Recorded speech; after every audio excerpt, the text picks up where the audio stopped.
নমস্কার বন্ধুরা, my computer learning চ্যানেলে তোমাদের সকলকে স্বাগত জানাই। আজ আমরা যে বিষয়টা নিয়ে আলোচনা করব মাইক্রোসফট এক্সেলের পিভট টেবিল। মাইক্রোসফট এক্সেলের পিভট টেবিলে আজকে আমাদের ভিডিও। মাইক্রোসফট এক্সেলের পিভট টেবিল কেন ব্যবহার করা হয়, কী জন্য ব্যবহার করা হয় এবং ব্যবহার করার সুবিধা কী, এর সুবিধা কী, এই সমস্ত বিষয়গুলো আগে আমাদেরকে জানতে হবে। তার আগে বলে রাখি, যে সমস্ত বন্ধুরা এখনও পর্যন্ত মাই কম্পিউটার লার্নিং চ্যানেলটিকে এখনও সাবস্ক্রাইব করোনি, অবশ্যই চ্যানেলটিকে সাবস্ক্রাইব করো আর পাশের বেল আইকনে ক্লিক করে দাও। তাহলে কী হবে, যখনই আমি কোনো নতুন ভিডিও আপলোড করব সবার প্রথম নোটিফিকেশান তোমাদের কাছে পৌঁছে যাবে। তাহলে চলো শুরু করা যাক আজকের ভিডিও পিভট টেবিল। যেটা বলছিলাম, পিভট টেবিল আমাদের কি সুবিধা দেবে। ধরো আমরা এই যে এখানে আমি অনেকগুলো ডেটা ইনপুট করে রেখেছি, ঠিক আছে। মেনলি পিভট টেবিল কাজে বেশি ইউজফুল কাজ হয় যখন কোনো সেলস রিলেটেড কোনো বিজনেসের ওপর বা সেলস রিলেটেড কোনো কাজের ওপর আমি ফাইন্ড করতে চাইছি বা কোনো ফিল্টার করতে চাইছি সেলস রিলেটেড কাজের ওপর। সেক্ষেত্রে কিন্তু পিভট টেবিলটা খুব গুরুত্বপূর্ণ একটা জিনিস। কেন গুরুত্বপূর্ণ জিনিস সেটা হলো, ধরো এইখানে যে আকাশ, মোহন, দিলীপ, সন্তোষ, বাপি, রুদ্র এরা আছে, এরা বিভিন্ন জোনে বিভিন্ন প্রোডাক্ট সেল করেছে অ্যামাউন্ট সহ, বিভিন্ন অ্যামাউন্ট সহ প্রোডাক্ট। যেমন আকাশ ইস্ট জোনে মাউস প্রোডাক্ট সেল হচ্ছে 3500, মনিটারে যেমন করেছে 3140 টাকা, দিলীপ এখানে মোবাইল বিক্রি করেছে 32,450। এবার যদি আমাদেরকে বলা হয় যে আচ্ছা আকাশ মোট টোটাল কত অ্যামাউন্ট সেল করেছে, তাহলে সেইটা আমি কয়েক সেকেন্ডের মধ্যে বার করে নিতে পারবো পিভট টেবিলের মধ্যে। আবার যদি বলা হয় যে ইচ জনে কী কী সেল হয়েছে সেইটা বার করো, তাহলে আমরাও সেইটাও কয়েক সেকেন্ডের মধ্যে বার করে নিতে পারবো।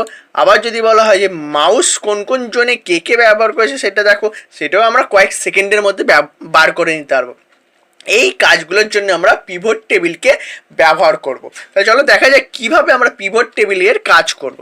তাহলে পিভট টেবিলে কাজ করার জন্য প্রথমে একটা ডেটাবেস নিতে হবে। মনে রাখতে হবে যে ডেটাবেসের উপর ভিত্তি করে আমরা পিভট টেবিলের কাজটা করব, সেই ডেটাবেসে কোনো রো বা কলম ফাঁকা না থাকে। যেমন ধরো যেন কোনো রো বা কলম ফাঁকা না থাকে। যেমন এই দেখো, এইটা হচ্ছে কলম ফাঁকা আছে, ফাঁকা থাকলে হবে না, এবং রো ফাঁকা থাকলেও হবে না। যেমন এরকম রো ফাঁকা থাকলেও হবে না। তাহলে মনে রাখতে ফার্স্ট কিন্তু এটা মেন ক্রাইটেরিয়া, মনে রাখতে হবে যে ডেটাবেসের মধ্যে কোনো রো বা কলম না ফাঁকা থাকে।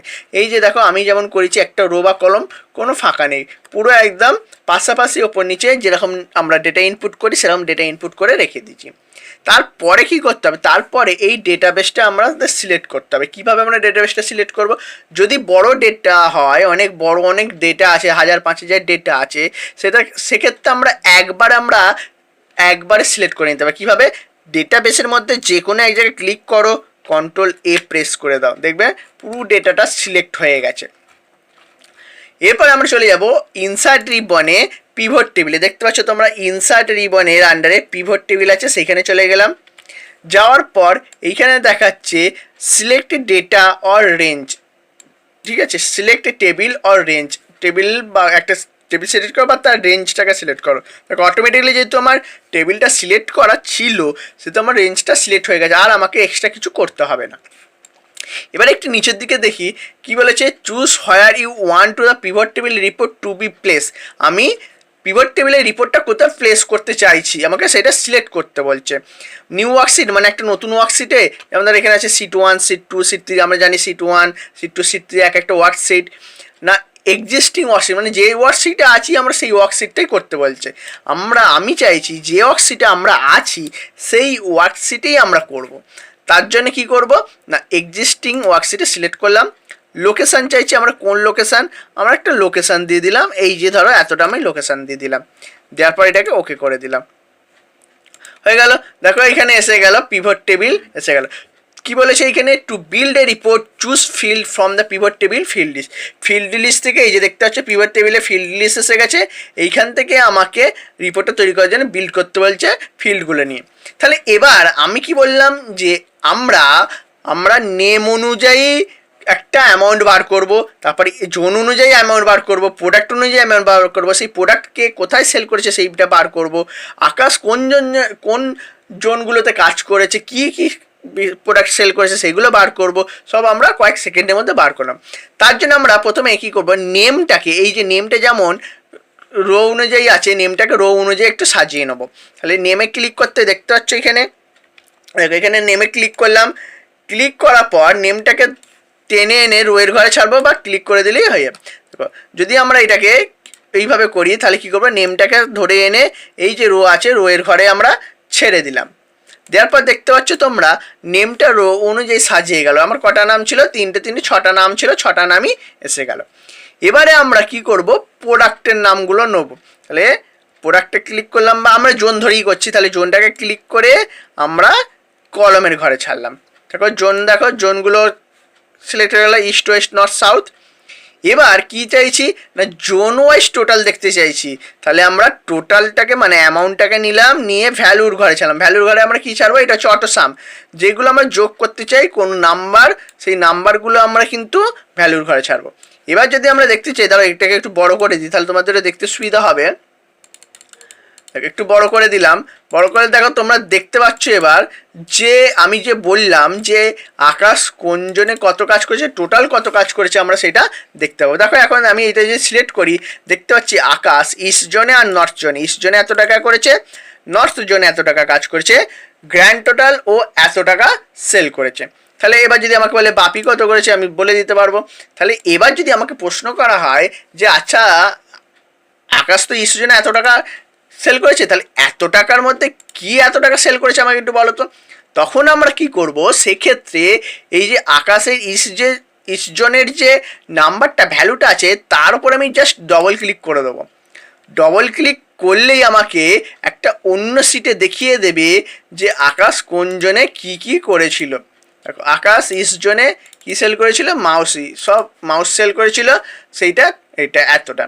আর এই যে গ্র্যান্ড টোটাল কীভাবে দেখবো, এটাকে সিলেক্ট করে নিলাম, নেওয়ার পর যদি আমরা অটো সাম করে দিই সেক্ষেত্রে আমরা দেখে দেবো এই অ্যামাউন্টটা দেখাচ্ছে। দেখো 1,34,400, তাহলে আমাদের এখানে কত ছিল, 1,34,400 টাকা। ঠিক আছে, নর্থ জোন যদি দেখতে চাই একইভাবে, তাহলে এরপরে ডবল ক্লিক করে দাও। দেখো নর্থ জোনও সে মোবাইল বিক্রি করেছিল, নর্থ জোনে সে মোবাইল বিক্রি করেছিল। এবার যদি তোমরা দেখতে চাও যে কিভাবে হলো এটা, তাহলে সেক্ষেত্রে এখানে সিলেক্ট করো, করার পর এখান থেকে অটো সামে ক্লিক করে দাও। দেখো 2,06,076 টাকা। তাহলে এইভাবে চলে আসছে, দেখো 2,06,076 টাকা চলে এলো। এবার যদি তোমরা ভাবো যে আমরা জোন ওয়াইজ দেখবো না, প্রোডাক্ট ওয়াইজ দেখবো, তাহলে সেক্ষেত্রে আমরা কি করব, জোনটাকে ক্লিক করে উপরে ছেড়ে দাও, উঠে গেল, প্রোডাক্টটাকে জোনে কলমে ঢুকিয়ে দাও, দেওয়ার পর এটাকে একটু নামিয়ে দাও। দেখতে হবে তোমরা, দেখো দেখতে পাচ্ছ এসে গেছে। তাহলে আকাশ মোবাইল এত টাকা আর মাউস এত টাকা বিক্রি করছে। এবার যদি বলা হয় যে সন্তোষ মনিটরটা কোন জনে বিক্রি করেছে, কোন কোন জনে দেখো তো, তাহলে আমরা কি করবো, মনিটরে গিয়ে এখানে ডবল ক্লিক করে দেবো, ক্লিক করে দিলেই আমরা দেখতে পেয়ে যাব যে সে কোন কোন জনে মনিটরটা বিক্রি করেছিল, কত জনে, ওয়েস্ট জনে সমস্ত মনিটরগুলো ওয়েস্ট জনে সে বিক্রি করেছিল। হয়ে গেল, তাহলে এখানে দেখতে পেয়ে গেলাম আমরা। এইভাবে আমরা পিভট টেবিলের বেসিক কনসেপ্ট নিয়ে আমরা কাজ করব। ঠিক আছে, আশা করি সমস্ত বন্ধুরা এই একদম লো কনসেপ্টটা বুঝতে পেরেছে। পিভট টেবিলকে নিয়ে আমরা কিভাবে কাজ করব, কিভাবে ডেটা ফাইন্ড করব, কিভাবে একটা ডেটার উপর ভিত্তি করে একটা ডেটাকে আমরা অতি সহজে অনেক কম সেকেন্ডে খুঁজে পাবো। আশা করি তোমরা বুঝতে পেরেছো। যদি ভিডিওটা ভালো লাগে অবশ্যই লাইক করো, বন্ধুদের সাথে ভিডিওটি শেয়ার করো, আর চ্যানেলটিকে অবশ্যই সাবস্ক্রাইব করো। আর ভিডিওটি দেখার জন্য অসংখ্য ধন্যবাদ।